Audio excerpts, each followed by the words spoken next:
Hello and welcome. My name is Jodi Scholes. I am your instructor. I am welcoming all of these yummy students to our class today, and I welcome them. I welcome you if you're live, and I welcome you if you're listening later.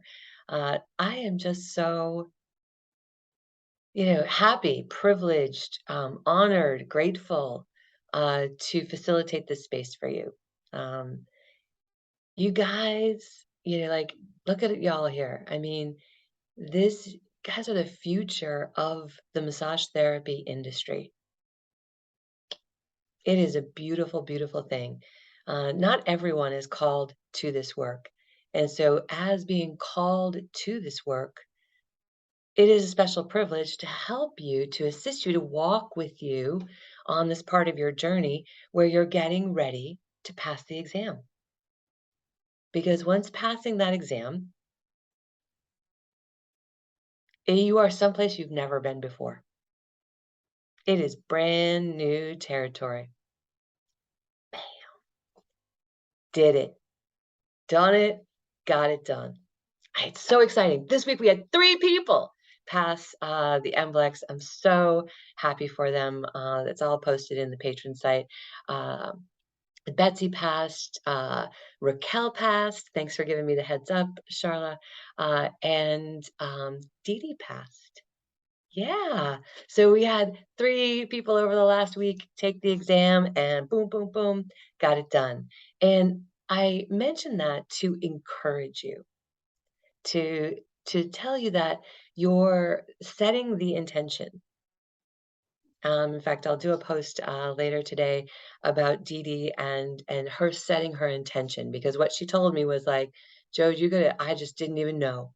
Wasn't even sure what that was going to be like.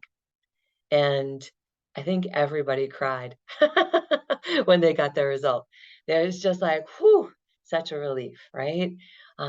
So, yeah, and and 3 more passed in my school. Boom! It's our time too. I agree with you, Charlotte. It is our time too.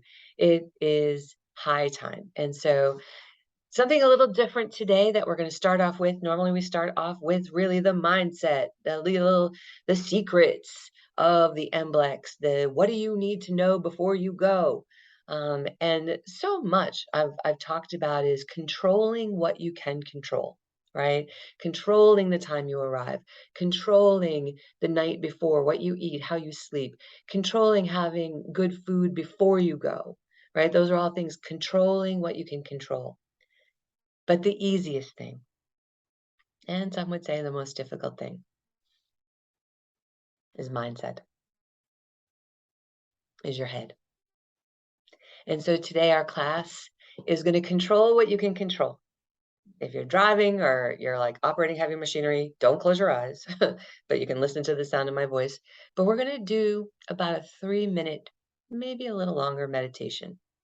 We're going to set an intention for the class, and we're going to set an intention for your positive passing result. So it's a meditation, but it's actually kind of more of a visualization. And in this moment, we're controlling what we can control, which is our focus. And just by showing up, you've set an intention. Just by showing up and listening, you are setting the intention. You are sending a message to the universe, to all of this energy that's around you, that you are ready to pass that test, that you are boldly going forward. You are creating the belief. And so that's the message you're sending, and that's the message that we're going to foster today. So again, if it's safe to do so, just wherever you're sitting, wherever you're comfortable, wiggle your toes. Go ahead and just wiggle your toes. Wiggle your toes. Feel those little toes wiggling. If you can squish them in your shoes, or just rock your feet back and forth. All movement actually starts from our feet, oddly enough, our ankles. So just rock those feet back and forth. And as you do so, bring your awareness up the front of your legs to your knees, up the front of your thighs to your hips. And let's just pause at the belly. If it's safe to do so, put your hands, both hands, on your belly. And just become aware of the rise and fall of your abdomen as you breathe. Maybe up when you breathe in and down when you breathe out. A couple more times, listening to your breath with your hands on your belly, becoming aware of your breath, maybe slowing it down just a little, maybe making it a little deeper, taking that breath in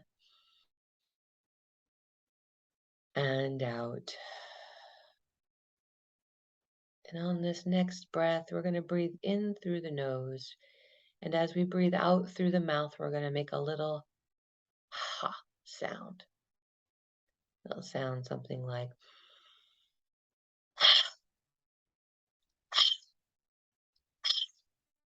just going to breathe that out. We're going to breathe out everything from the morning. We're going to breathe out distraction. We're going to breathe out anything that no longer serves us by breathing in clean, light air and breathing out heavy, dark, thick, mud, darkness, whatever is the symbol that works for you. Breathing in white light, unconditional love, just the fresh air, and breathing out that which no longer serves us.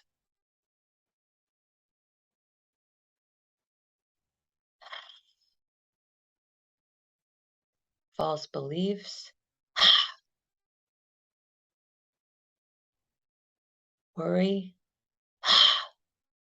out. Confidence in, calmness in,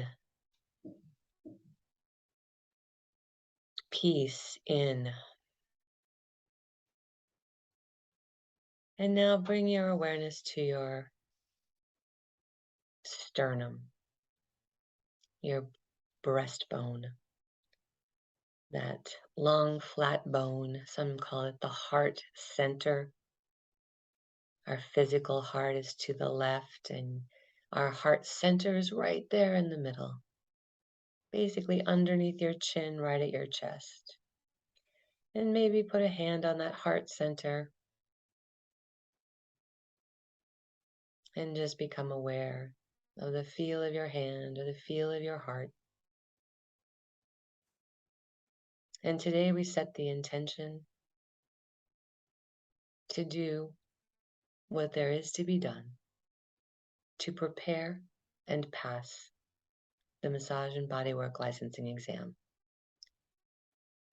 We set that intention, we create an awareness of the desire of our heart, the desire of our heart to pass the test, to be a licensed massage therapist, to practice our profession regularly, friends, family, loved ones, to serve as we've been called to be served, as we've been called to serve. And that calling comes from that heart center.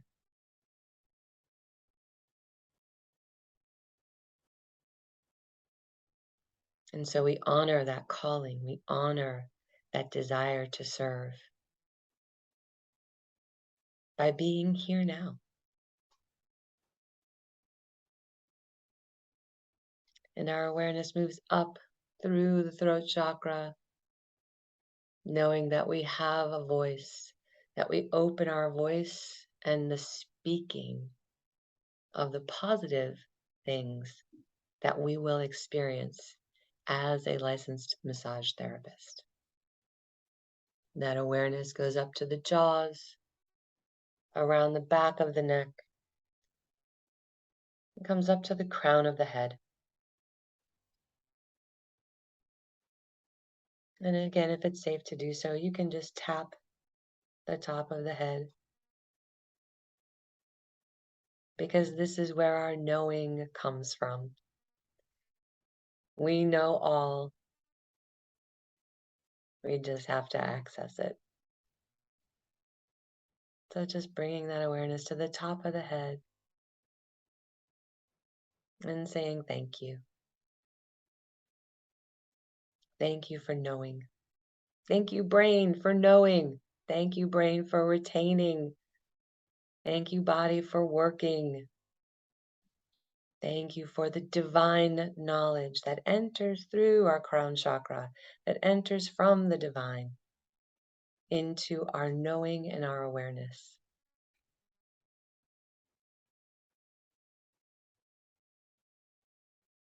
And now just a few breaths as we bring our attention to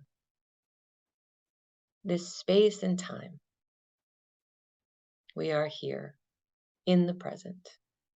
We are here now, prepared to be nowhere else but here and now. Thank you for this now moment. Thank you for sharing this now moment. Thank you for sharing the now moment, because it's only in the present where our miracles happen. And so a couple final breaths, and when you're ready, you can bring your attention to our learning, to our,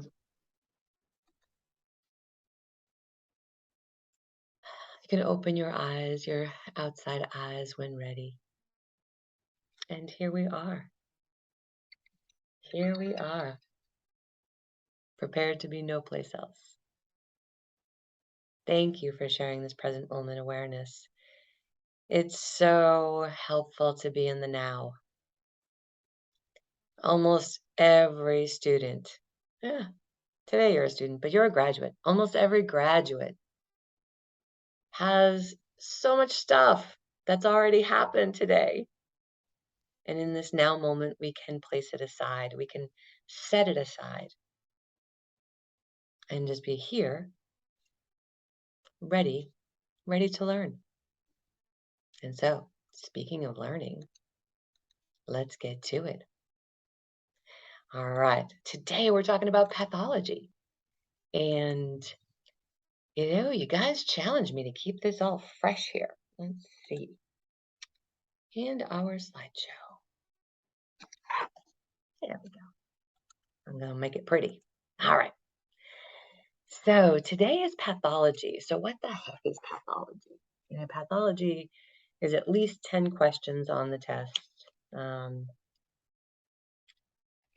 You guys can correct me. I think it's 13% or 14%, which means you'll have 13 or 14 questions on dysfunctions of the body.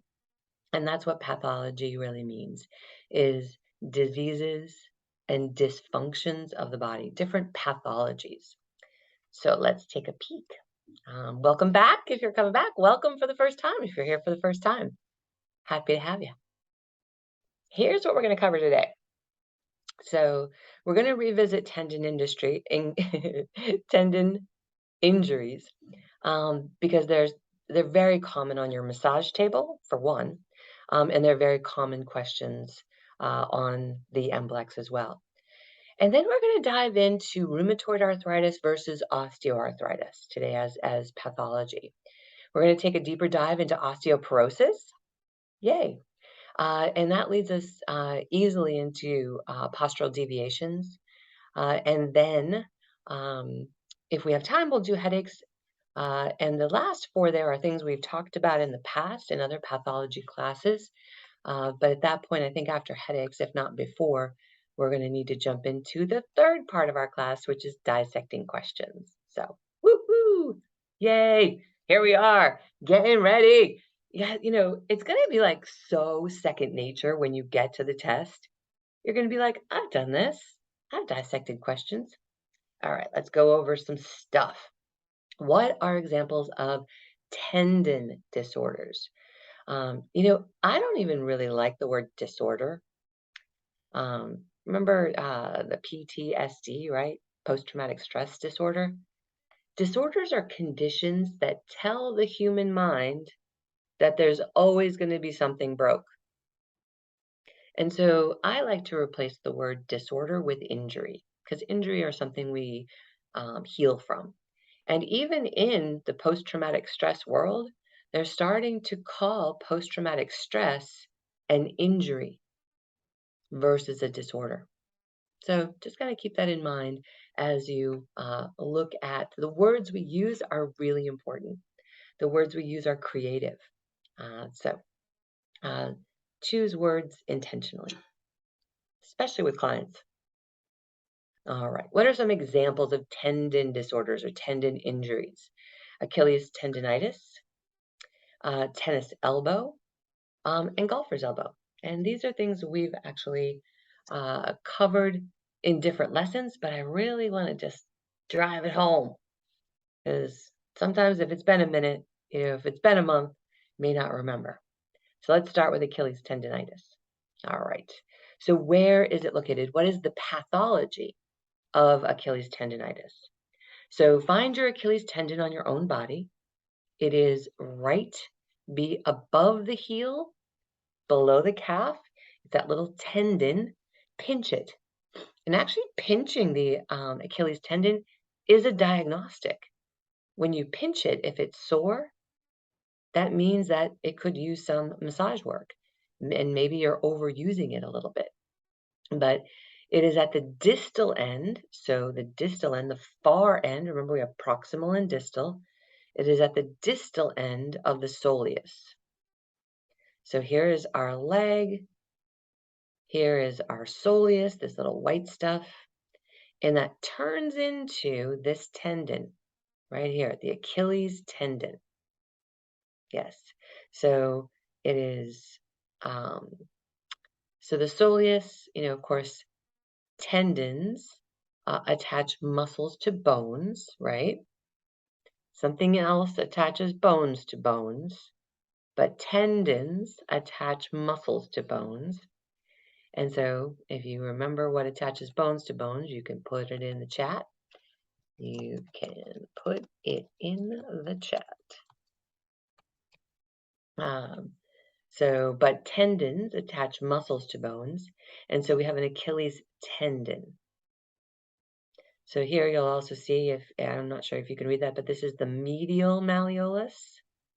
That way we also have a lateral malleolus. Those are the ankle bones. It's the end of the end of the bone there, the distal end. And the Achilles tendon actually attaches to the calcaneus, which is the bone that is your heel. I see, yes.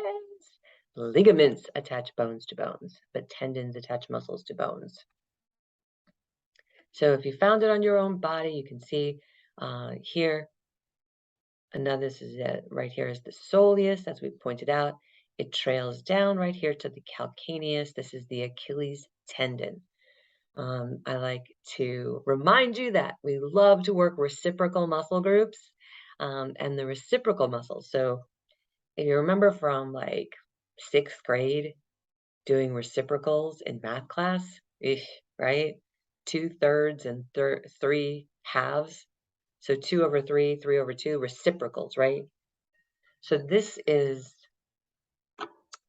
the reciprocal muscle groups are the ones that work together, synergists, antagonists, synergists. So we have a bicep and a tricep, we have a quad and a hamstring. We do have a reciprocal muscle to the soleus, and that is the posterior tibialis.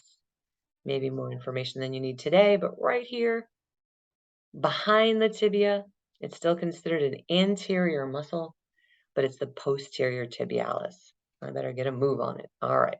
So that is the pathology of Achilles tendinitis. We're moving into tennis elbow. Tennis elbow is felt not only by tennis players, but by other, it's considered an overuse injury. And you'll see here, tennis elbow is also known as lateral epicondylitis. So an anatomical position. right? Anatomical position, lateral epicondylitis. So on the lateral edge, thumbs are out. In anatomical position, our thumbs are up, fingers are out, the outside part. So It's the lateral epicondyle. yes, the lateral epicondyle, exactly, yes. And let's do this. Good. All right.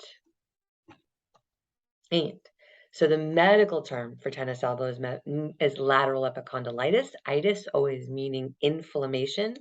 We're going to talk a little later about arthritis and, rheumatoid arthritis and osteoarthritis. Itis usually means inflammation. And this is considered a chronic overuse injury. So right here, you're going to see that lateral epicondyle. And thank you, Lynn, for the last time we talked about this. It is the lateral epicondyle of the humerus. So the long bone of the upper arm is where we experience that. Let's review golfer's elbow. Where do clients feel it? In the medial epicondylitis, right? So right here in that medial epicondyle, again, the medial epicondyle of the humerus, and micro tears, little micro tears develop, causing inflammation and sensitivity. So touch your medial epicondyle. In anatomical position, right, it's pinky side. So thumb is up and it's pinky side, because when we are in anatomical position, lateral and medial. So the medial epicondylitis, pinky side. All right. The way to treat it is we usually treat it with mild cross fiber friction. We can treat it with petrissage or effleurage. We can treat it with heat and ice. Further irritating the tissue is contraindicated, but reminding that tissue to heal is indicated.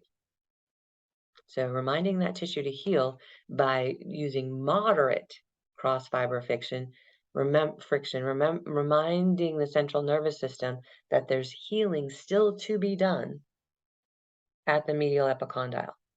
Because sometimes when clients baby it and they rest it, yes, it can heal, but it may not go through the full healing cycle, and it can end up being a chronic problem. So rest is good, but get in there and use a little moderate cross fiber friction. Explore that elbow. I am a big fan of specific to be terrific in your massage sessions. And so earlier in the class, we had a question from Jessica about pain between the right buttocks and the right shoulder. And in those cases, we get to explore. We get to see what is super sensitive. Let's see if we can pinpoint a little bit more. And I encourage you to do that with large areas to narrow down the scope of work, but also with areas like the elbows, the knees, specific to be terrific. Get specific at some point in your session. And if your client is coming to you with golfer's elbow, a great time to be specific. And this is where you need to use session planning and treatment planning, right? So what happens if we spend too much time on an elbow and we run out of time and, oh my goodness, we are not going to be able to get to all the body parts? We need to communicate that with our client, right? So that's engaging your client. That's involving your client in the session and treatment planning. That's called an active session versus a passive session. And so we can ask questions like, hey, I'm going to take some extra time to work on your golfer's elbow or on the elbow that's been bothering you. I may not get to another part. Is that okay? So if they're off in la la land, they're not going to be for long if you start poking at that elbow, right? And that's what their primary concern was. So we balance that addressing primary concerns with giving them that relaxation that they so need. All right, let's change some gears. Changing gears, going into osteoarthritis and rheumatoid arthritis. All right, What's the difference between the two? Oof, yeah. All right, here we go. So osteoarthritis, it's the most common type of arthritis, and you can have it a little or a lot. But it is a condition that affects the cartilage of your body and is also a degenerative. So it is because of wear and tear. Osteoarthritis can also be hereditary. In fact, here's the truth. You cannot get osteoarthritis unless you have a predisposition to get it. So many years ago, we were told as kids that, oh, if you crack your knuckles, you're going to get arthritis. Well, that might be true, but you can't get it unless you have a genetic predisposition. So it's actually part of your genes. So you can make it worse, but some people can crack their knuckles all their life and they never, ever get osteoarthritis. It most commonly affects the hands. This is when we see the large joints, right? Knees. It affects the hips and the spine. In fact, our osteoarthritis is the most common reason that when a slip and fall happens with an elderly person, that they break their hip. Probably second most is osteoporosis, but both are a change in that bone, right? It's a weakening of the bone. All right. So osteoarthritis usually managed quite easily, but once that starts happening, no matter what those supplement companies tell you, it is very difficult to reverse osteoarthritis, but you can control the symptoms. And people live their whole lives with osteoarthritis, and manage the symptoms and live full active lives. Now, so staying active, maintaining a healthy weight, those types of things um, can help. There are some supplements, and we can talk about them offline, but those aren't things you'll be tested on with the MBLEX. So, but staying moving is really an important part of living long-term with osteoarthritis.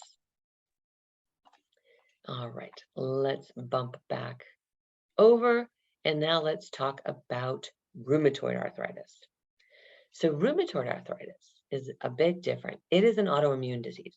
It's chronic inflammation. This is, what osteoarthritis can look like, but it could be rheumatoid. Rheumatoid affects more than just your joints. Rheumatoid is considered an autoimmune disease, and it actually attacks the lining of your joints. So this is not a wear and tear issue, right? It's not necessarily a mechanical issue. This is a systemic problem. And so when a diagnosis of rheumatoid arthritis is given, it is more serious. It definitely is more serious than osteoarthritis. It can damage a lot of different parts of the body. It actually can damage essential organs, rheumatoid arthritis, when it gets to be really bad. So chronic inflammatory problem, it can address every body system. And as the slide says, this is your immune system kind of being tricked into attacking the lining of the lining of your joints, the lining of your organs, the lining of your tissue. So it's an inflammatory condition that is considered an autoimmune disease, and that's rheumatoid arthritis. So, like I said, unlike the wear and tear, rheumatoid affects the lining, it causes swelling. So yes, they both have swelling, but for different reasons, right? All right. So the good news is that there have been lots of new medications that are helping to control rheumatoid arthritis and also staying active, monitoring the condition. And this is something that rheumatoid arthritis absolutely needs to be under a doctor's care at least semi-regularly to watch the condition. Now, research has shown that massage therapy absolutely helps to control the inflammation, and it so helps like 100% of the time. We hate to say 100% anytime, but very often getting a massage helps with the pain and to decrease the swelling. It treats the body systemically, right? And this is rheumatoid arthritis. Many. Some people call it RA. So many people with RA seek out massage therapy to help control their symptoms and maintain the activities of daily living. As you can see here, this particular client says they have regular massage therapy, decreases the pain, but also allows them to increase their activity level. So very positive, very positive effects for massage therapy. It is not contraindicated. So we're going to talk for a moment about postural deviations, and then move into a very specific type of postural deviation. So what is a postural deviation? It is all the different forms of changes in the spine. So scoliosis would be considered a postural deviation. It is not pictured here. We're picturing a different angle and different plane of a postural deviation, but you see kind of ideal posture. Ideal is different for everybody. But we look at that military back, that very straight back. We skipped over sway back, flat back. You see these different options, but the ones I want you to be more familiar with is the kyphosis and the lordosis, right? So the kyphosis is of the thoracic region. The lordosis is either of the lumbar or cervical region. And then you see here we have a forward head position. So forward head position can also cause a postural deviation. And looking at specifically this kyphosis, thoracic region, and lordosis, you see a kyphotic, the words here, kyphotic curve and lordotic curve.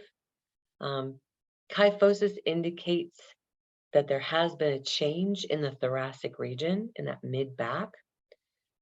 Lordosis tells us that either in the lumbar or in the cervical, most often the lumbar, that there's also been a change. Thoracic change comes out, it exaggerates the thoracic curve, and the lordosis exaggerates the lumbar curve. So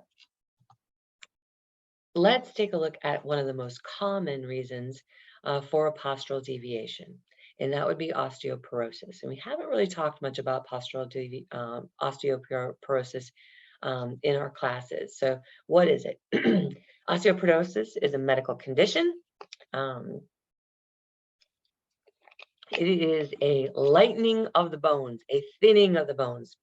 The bone density changes. It gets lighter, thinner, more brittle, and usually caused because of hormonal changes or a deficiency in calcium or vitamin D. Osteopenia is a form of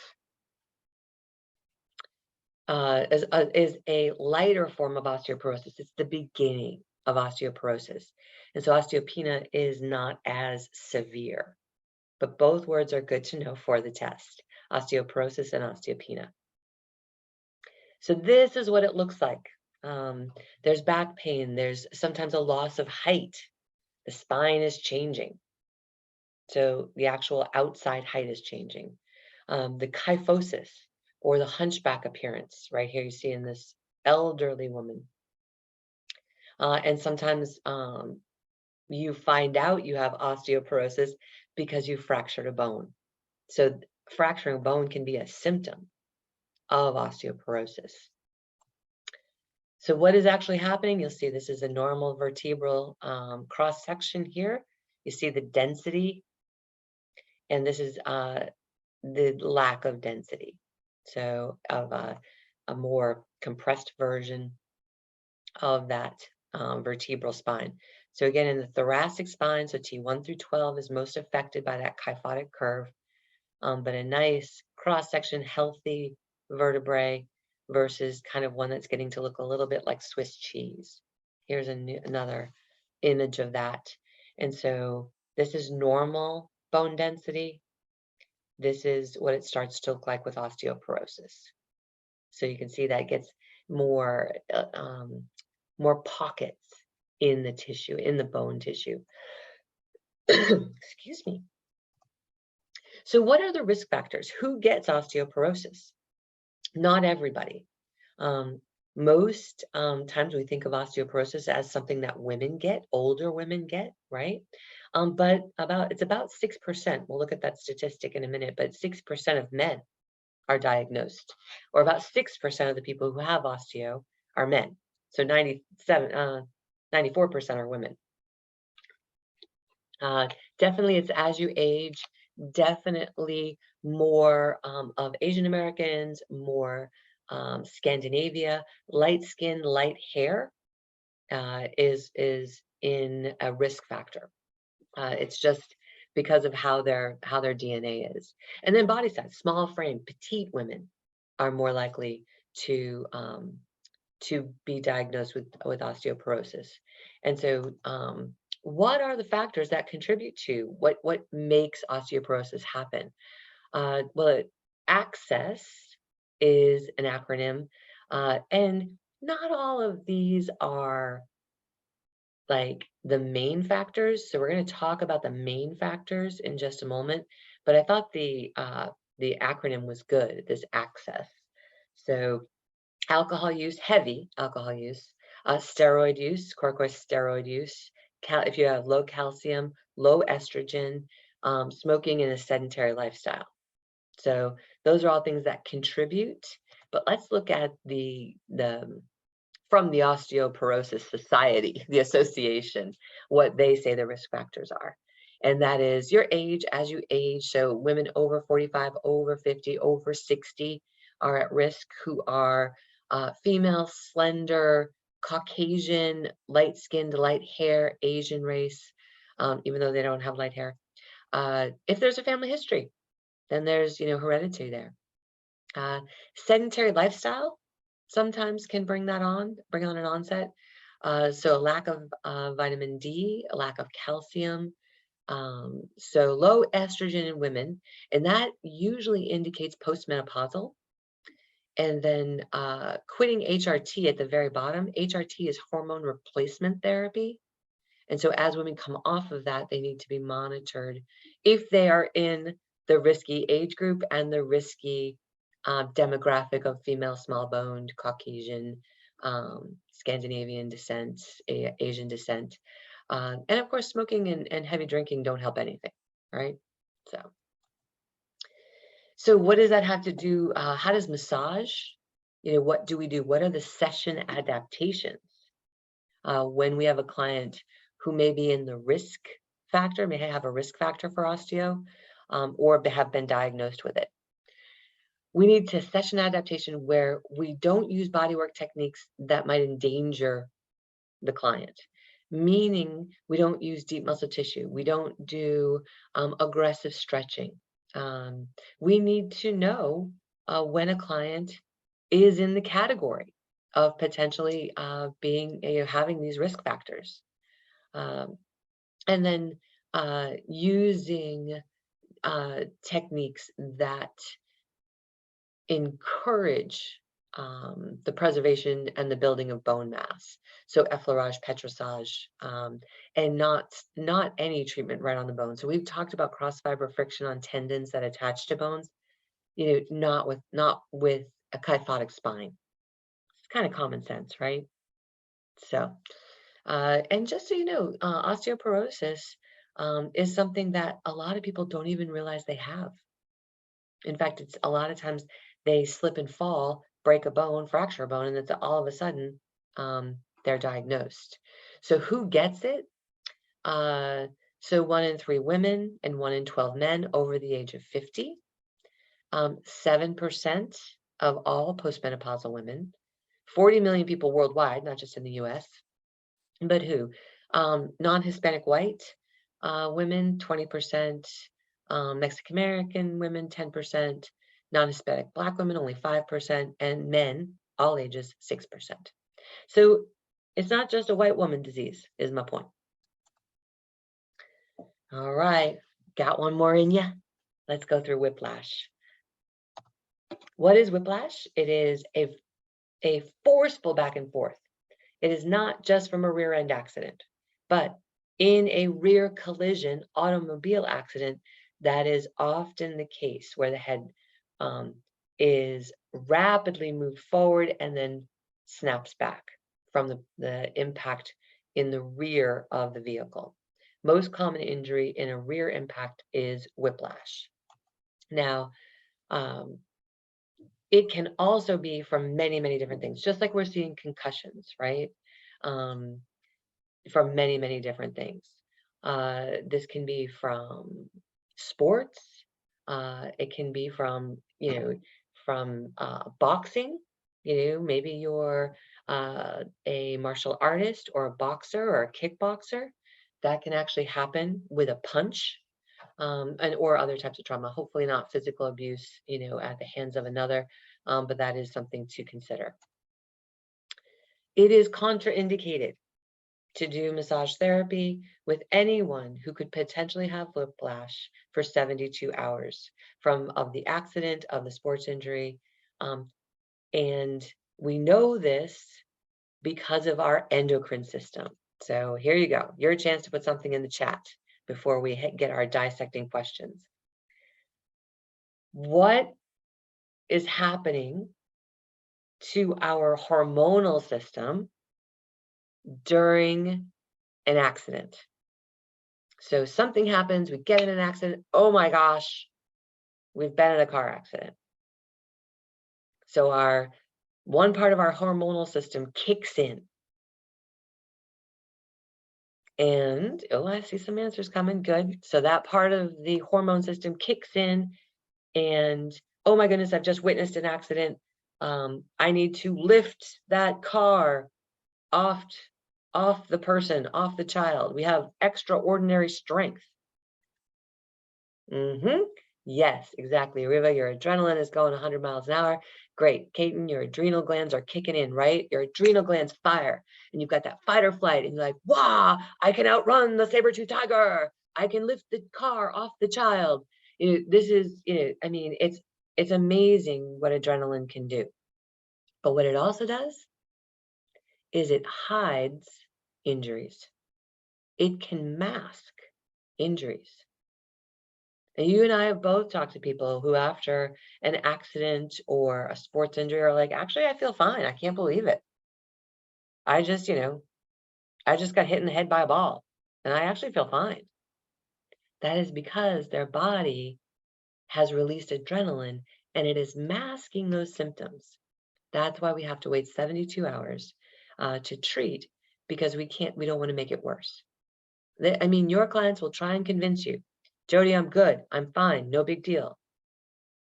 It is contraindicated for 72 hours to work that neck. You can work the rest of them, as long as they don't feel, an injury. And you can also work with them if they have had a doctor's note. If they have been cleared by a doctor that they do not have whiplash, then you can. Good rule of thumb to still wait 72 hours.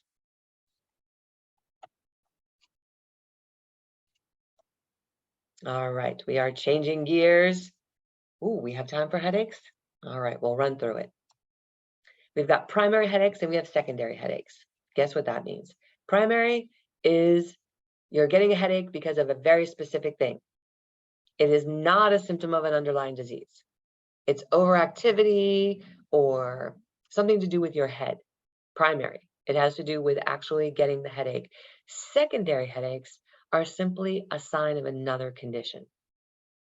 So primary headaches, migraine with an aura, a tension headache, a headache after you exercise. There's something happening to your head.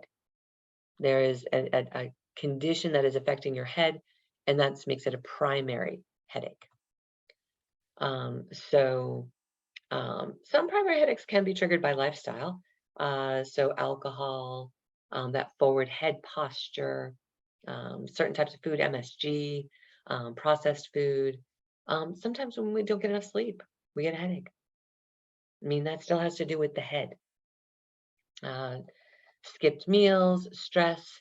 So these are all primary headaches. They are not an indication of a secondary condition. Skipping a meal is not a pathology. Missing, staying out late and not getting enough sleep, that's not a symptom of another pathology. So yes, it's not necessarily, something systemic in your head, but it's affecting your head. But it's not. So primary headaches are those which have to do with the head that are not about a secondary condition. Secondary headaches, they're caused because you've got something else going on. So acute sinusitis, right? So sinus infection. So there's another condition, carbon monoxide poisoning, or smelling too much of pollution in the air. That's a secondary cause, right? Concussion, dehydration. And here's where we get into that kind of gray area, right? Because isn't it because of alcohol? Because of being dehydrated? Well, yes, but that's the condition that you can treat versus alcohol as a toxicity. So you need to be very careful when we talk about primary or secondary headaches that you're identifying. If you get asked a question like that on the MBLEX, that you're identifying the true cause of the headache and whether that's a primary or secondary condition. Ear infection. Most secondary headaches are caused by there's something else going on. You're being poisoned by carbon monoxide. Bad. You have an ear infection. You've got a sinus infection. That can cause a headache. All right, so other possible causes, other conditions that we hope you never have to deal with: encephalitis, high blood pressure, some medications, their side effects give you a headache, stroke, these types of things. And so even the pressure from tight headgear or helmet or goggles, that's telling you, okay, something else is going on. There's too much pressure, right? A secondary headache caused from something else. All right, let's move into dissecting some questions. Woo-hoo, home stretch, you ready? Home stretch, stretch, oh, sit up in your chair, roll your shoulders back, little movement. All right. How is vitamin D obtained? Why do we care about vitamin D? We'll find out. How do we get vitamin D? Vitamin D affects the health of our bones. Made a little jump there. Probably should have mentioned that when we were talking about osteoporosis and healthy bones. But we need vitamin D for healthy bones. Without it, all sorts of problems happen. But how do we get it? Diet and sunlight, all forms of milk, supplements, because we don't make it in our body. Or D, foods that start with D, such as dairy, dark chocolate, and dragon fruit. All right, I see some, good. I see some answers coming in, good. All right, so in dissecting the question, what we do is we look to eliminate a wrong answer. Out of those 4 answers, A, B, C, and D, do you know one is wrong? You know one is wrong. Oh, I see the right answers coming in. Yes, yes, yes. Which answer is wrong? Can you get rid of one? Yes, I know. So it is not foods that start with D. Food that starts with D, dairy, dark chocolate, dragon fruit. No, that's the wrong answer. So in these questions, we're looking for the best answer. I see a few people choosing their best answer. Go ahead and give me your best answer. Yes, D is wrong. We can get rid of it. Yes, I just saw the other one. Excellent. And the correct answer is, boom, diet and sunlight. Yes. So we actually get vitamin D from sunlight. About 15 minutes a day is recommended if you're low on vitamin D. We can also get it from our diet because We do make it in our bodies once we have it through our diet. So we can make it in our body, but we need it from diet and sunlight. So we get it from outside sources, and then it becomes something. Oh, yes.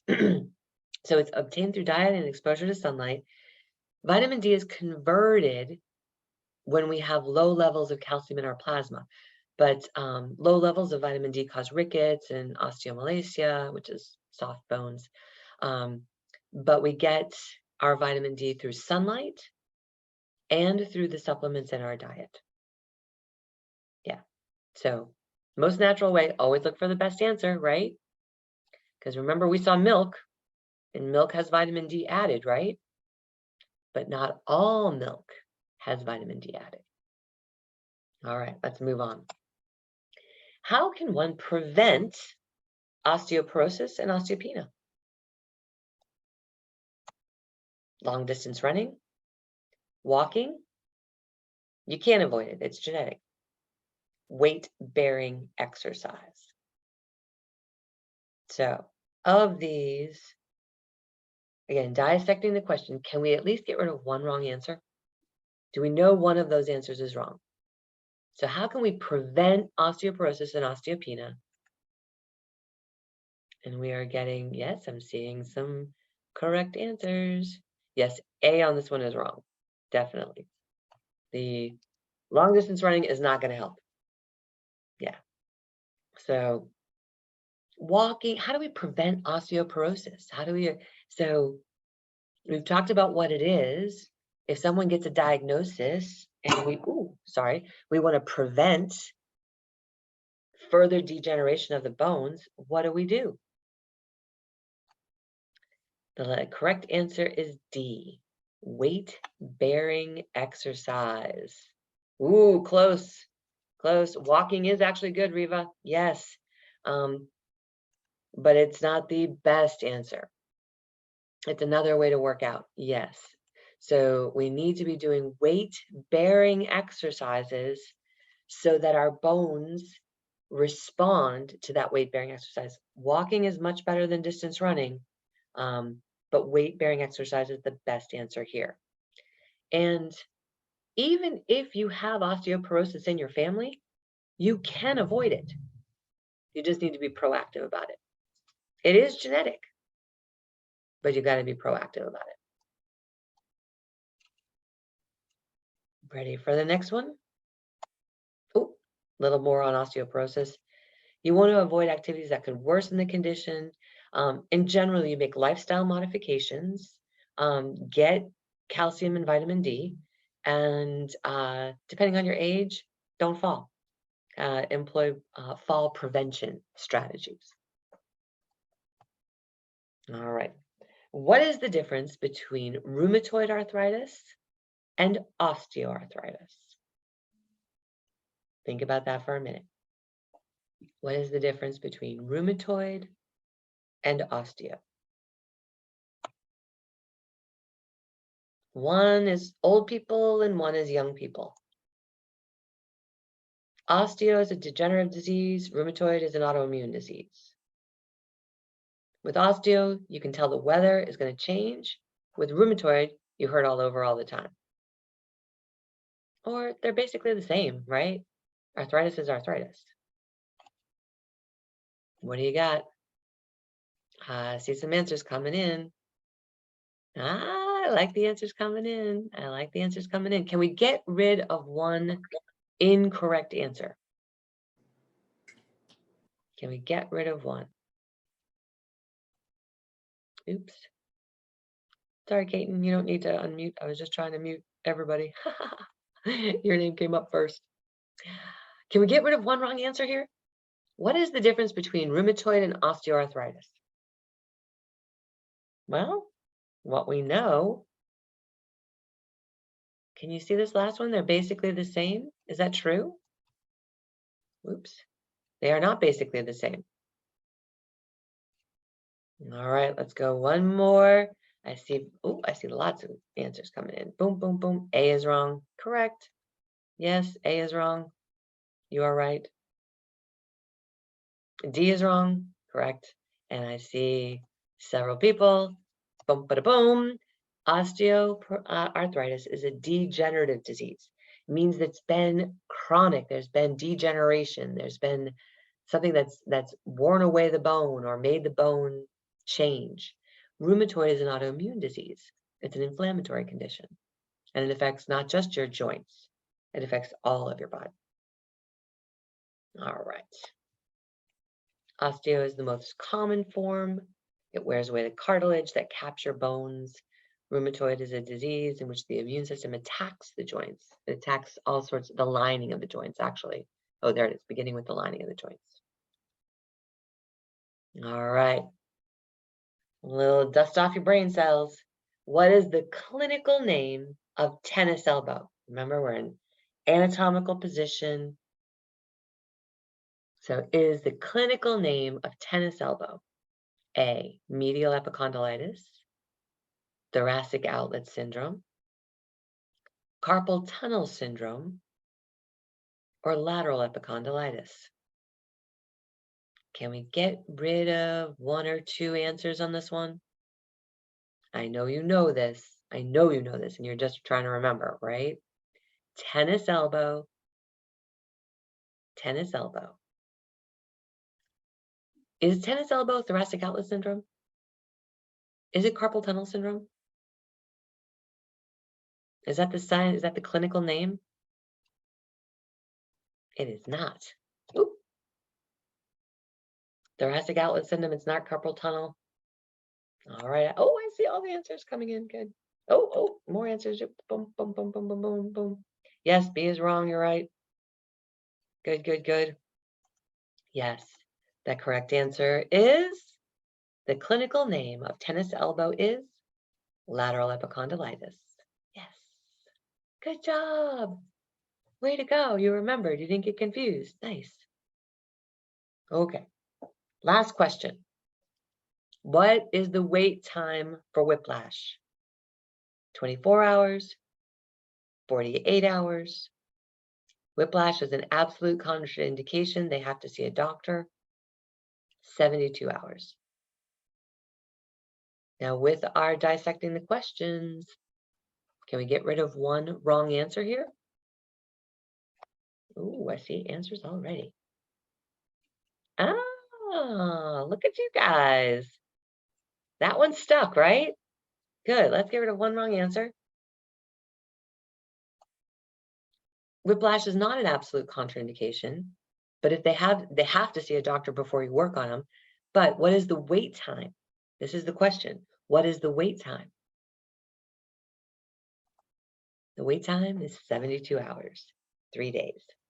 So 3 days or a doctor's note, and you're good to go. I believe that was our last question. Yes, last question. Woohoo! Nice job. We went through those rather quickly, right? Great work on the questions, you guys. That's all of the material for today. Let's see. Good, good, good. I see. All right. So let us stop the share the screen. And very good. Nice work. Bravo. Bravo. Good learning today. All right. So I'm going to say goodbye to the people listening later. My name again is Jodi Scholes. I am your instructor for the MBLEX review course. Delighted that you are at this point of the recording because it's the end and that means you listened all the way. Yay for you. Good job. Find us in the Patreon community. I'll put the link in the description. We all gather every week to prepare to pass the MBLEX. I think that's about all I had to say. Again, my name is Jodi Scholes. Thanks so much for all of the effort and the time that you are putting into preparing to easily and gracefully pass the MBLEX. See you again soon.